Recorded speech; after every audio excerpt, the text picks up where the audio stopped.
کراچی کا ایک ہنستا مسکراتا نوجوان تاجر میر رضا علی، جس کی پراسرار موت نے نہ صرف اس کے خاندان کو توڑ کر رکھ دیا ہے بلکہ سندھ پولیس کے نظام اور نیت پر ایک بہت بڑا سوالیہ نشان کھڑا کر دیا ہے۔ کیا یہ صرف تفتیشی افسران کی کاہلی اور روایتی نااہلی ہے، یا پھر اس قتل کے پیچھے کوئی ایسا بااثر چہرہ موجود ہے جسے بچانے کے لیے شواہد مٹائے جا رہے ہیں اور کیس فائل کو جان بوجھ کر کمزور کیا جا رہا ہے؟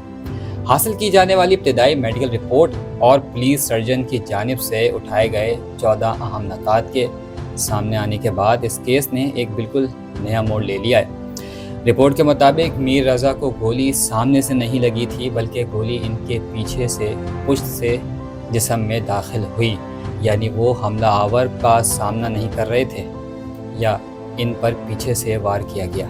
میر رضا کے جسم پر بنے زخم یہ بتاتے ہیں کہ گولی چلنے سے پہلے ان پر بے رحمانہ تشدد کیا گیا تھا۔ ٹوٹی ہوئی پسلیاں اور چہرے کے زخم۔ پوسٹ مارٹم اور ابتدائی معائنہ بتاتا ہے کہ میر رضا علی کی پسلیاں ٹوٹی ہوئی تھیں اور ان کے سر اور چہرے پر شدید چوٹوں کے متعدد نشانات پائے گئے۔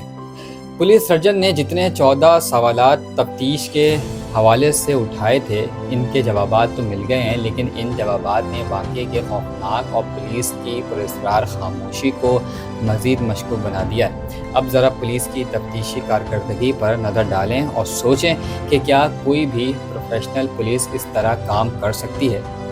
واقعے کے پہلے روز جب کرائم سین کو سیل کیا گیا اور فورنزک ٹیموں نے وہاں کا دورہ کیا تو وہاں سے پستول کی گولی کا ایک خول تک برآمد نہیں ہوا۔ جب پولیس نے کرائم سین کو کلیئر قرار دے دیا تو اچانک 8 دن بعد اسی جگہ سے گولی کا خول برآمد ہو جاتا ہے۔ سوال یہ ہے کہ کیا وہ خول 8 دن تک ہوا میں مہلک تھا، یا پھر 8 دن بعد کسی نے پلان کر کے وہاں ڈالا ہے تاکہ تفتیش کا رخ موڑا جا سکے؟ جو خول 8 دن بعد ملا، اس کی فورنزک اور بیلسٹک رپورٹ کو اب تک عام کیوں نہیں کیا گیا؟ اس کا لیبارٹری میچنگ کا نتیجہ اب تک میڈیا یا فیملی کے سامنے کیوں نہیں لایا جا رہا؟ اس پوری کہانی کا سب سے اہم اور پراسرار حصہ ہے وہ گیسٹ ہاؤس۔ میر رضا علی کے گھر والے اور قریبی ذرائع واقعے کے روز سے لے کر اب تک اس مخصوص گیسٹ ہاؤس کا بار بار ذکر کر رہے ہیں، جو کرائم سین کے انتہائی قریب واقع ہے۔ پولیس کا کہنا ہے کہ انہوں نے اب تک اس کیس میں 51 افراد کے بیانات قلمبند کیے ہیں، جن میں سے گیسٹ ہاؤس کا عملہ اور متعلق افراد بھی شامل ہیں۔ لیکن بڑا سوال یہ ہے کہ اگر 91 افراد کے بیانات لے لیے گئے ہیں تو ان بیانات کو اب تک سرکاری کیس فائل کا حصہ کیوں نہیں بنایا گیا؟ بیانات کو کیس فائل سے باہر رکھنے کا مطلب یہ ہے کہ عدالت میں ملزمان کو کلیئر چیٹ دی جا سکے یا ثبوتوں کو تکنیکی بنیادوں پر خارج کروایا جا سکے۔ اب جا کر پولیس نے دعویٰ کیا ہے کہ انہوں نے گیسٹ ہاؤس کے 6 افراد کو حراست میں لے لیا ہے، لیکن سوال وہی ہے کہ اتنے دن تک انہیں آزاد کیوں چھوڑا گیا؟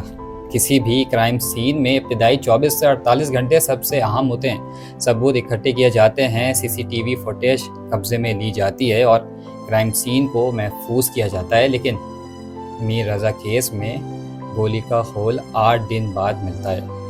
51 بیانات فائل سے غائب رہتے ہیں۔ میڈیکل رپورٹ کے تشدد اور پسلیاں ٹوٹنے کے سچ کو شروع میں چھپانے کی کوشش کی جاتی ہے۔ یہ تمام کڑیاں ملائیں تو یہ صرف پولیس کی نااہلی نظر نہیں آتی، بلکہ یہ ایک منصوبہ کور اپ کا اشارہ دیتی ہے۔ آخر وہ کون سا بااثر شخص ہے جس کے گیسٹ ہاؤس یا اس واقعے سے تار جوڑ رہے ہیں، جسے بچانے کے لیے سندھ پولیس یہ سارے پاپڑ بیل رہی ہے؟ میر رضا علی صرف ایک تاجر نہیں تھا، وہ کسی کا بیٹا، کسی کا بھائی اور اس شہر کا شہری تھا۔ اگر کراچی کے ایک معروف تاجر کے ساتھ ایسا ہونے پر پولیس کا یہ رویہ ہے تو عام آدمی کا کیا حال ہوگا؟ آپ کا اس کیس کے بارے میں کیا خیال ہے؟ کیا میر رضا کے قاتلوں کو سزا مل سکے گی؟ اپنی رائے کامنٹس میں لازمی دیں۔ ویڈیو کو زیادہ سے زیادہ شیئر کریں تاکہ آواز بالاتر ہو سکے۔